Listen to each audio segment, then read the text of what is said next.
Jam sot me Artin, një klient ynë nga Amerika që ka ardhur në Tiranë për të qitur apartamentin e vet dhe po bëj një bisedë për të parë nëse kemi bërë punë të mirë dhe nëse ka vend për ndonjë sugjerim në punën tonë me emigrantët. Arti, faleminderit që erdhe për bisedën. Lutem. E vlerësoj, jo të gjithë njerëzit dalin para kamerës, një pjesë e njerëzve kanë ndroje. Sot bëm firmosin e kontratës së shitjes, së pronës. Mendoj në krye të një jave kalon e pronësia te Blersi dhe ju kalojnë lekën llogari bankare. Ja fillojmë nga fillimi. Ku u njohëm bashkë, ku u gjendën ju me kompaninë tonë? Ishte një rasti i me shoqe në YouTube duke parë video për real estate në Shqipëri, hasi në një nga video tuaja për të cilën ju flisnit për një ligj të ri që dilte për jetesën e bashkësisë. Administrim në ambient të përbashkëta. Edhe ma nisi këtë video, unë e vazhdova kërkimin duke u bazuar në emrin e kompanisë tuaj dhe kontaktova kompaninë, pata një përgjigje të menjëhershme nga një nga punonësit tuaj dhe më premtoi që Armandi, Armandi do t'ju kontaktoj. Nuk vonoj as 24 orë dhe ne patëm një telefonat me juve. Bashkë kemi folur. Kemi folur bashkë, po e vërtet, edhe në atë telefonat ju në fakt na thatë shumë gjëra, sepse ishte koncize, kishte element teknik që na futën në shinat e mënyrës së operimit të real estate në Shqipëri. Prej andej ju kërkuat sa dokumenta nga neve. Po. Ato që ne kishim mundësi për t'ju anisur, ne ju anisëm shumë kollaj. Ju mungonte një dokument, cili dokument ishte ai që na mungonte aplikimin për pronësinë e kishim bërë, po dokumentin vetë dokumentin nuk e kishim marrë. Okej. Dhe ky ishte një problem. Ndërkohë ne nuk kishim marrë akoma në Shqipëri, ndodheshim atje dhe ju e perceptonit si problem të madh që nuk ishte realisht, sepse nuk donim të humbnim kohë për të nxjerrur ca dokumenta që ne menduam që do ishte më kollaj për të nxjerrur.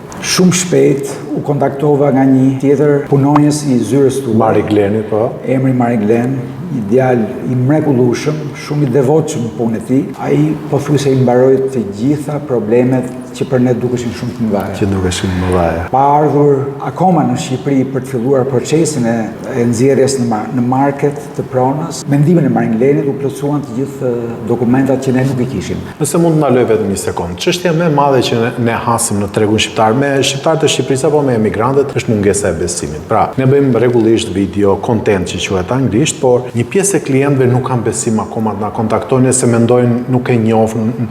Shumica e shqiptarëve preferojnë të lidhen me një njohur, me një kushëri, me një mik, me një shok, përpara se të lidhen me një zyrë imobiliare sepse nuk kanë njohje. Ju si e morët kur të kontaktonit me ne dhe jo t'i drejtoheshit një të njohuri për shembull? Një llaf i vjetër thotë reklama është shpirti i tregtisë. Okej. Në këtë rast nuk ka reklam direkte për në një produkt, po ka një prezantim të shumë produkteve që ju me video tuaja e kishit bërë dhe është ajo sensi që thonë anglosaksonët, të krijohet një besim që ky njeri është profesional. Unë nuk ju njihja për atë kohë më shumë se kaq. Vetëm profesionalizmi juaj ishte i qartë në video tuaja. Shumë e rëndësishme të kesh një njeri aq më tepër një zyrë që të ndjekë interesat tuaja. Ne jemi shumë të kënaqur me përpjekjet tuaja për të mbrojtur interesat tona dhe për të bërë më të mirën për neve, dhe ashtu doli vërtet. Të vlerësoj shumë për fjalët që thua. Ne përpiqemi të bëjmë më të mirën dhe sidomos mbajmë pak më shumë nga emigrantët. Pse më shumë nga emigrantët? Për dy arsye kryesore. Në fakt Shqipërinë e kanë ndërtuar emigrantët e para dhe dyta,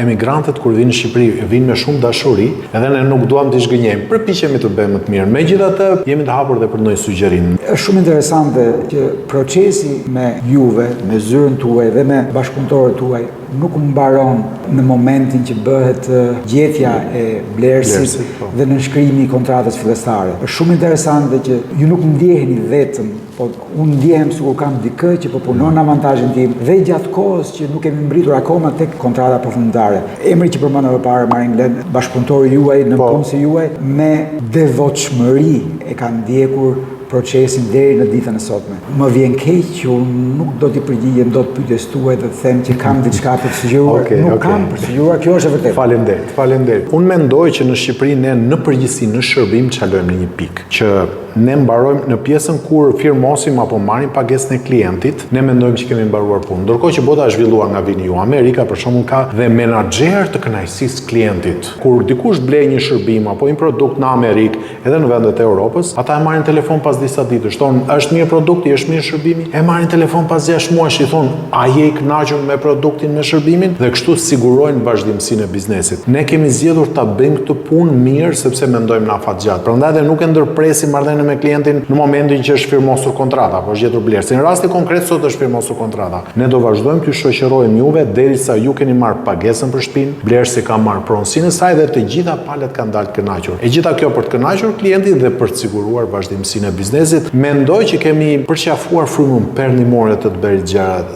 jo frymën lindore, mbaru punë edhe ik me vrap. Unë ju falenderoj për besimin, ju falenderoj për mirë kuptimin që keni treguar edhe kur ka çaluar ndonjë gjë e vogël. Falenderoj që erdhët dhe në zyrë për të na dhënë këtë referencë kaq të çmueshme. Është kënaqësi me veçantë që të bëj qoftë dhe një ndërmes fare të vogël për emigrantët, për njerëz që kanë vite që jetojnë në shtetet dhe kanë nevojë për një ndihmë profesionale dhe mbi të gjitha të ndershme mund të gjejnë me zyrën tuaj. Urime.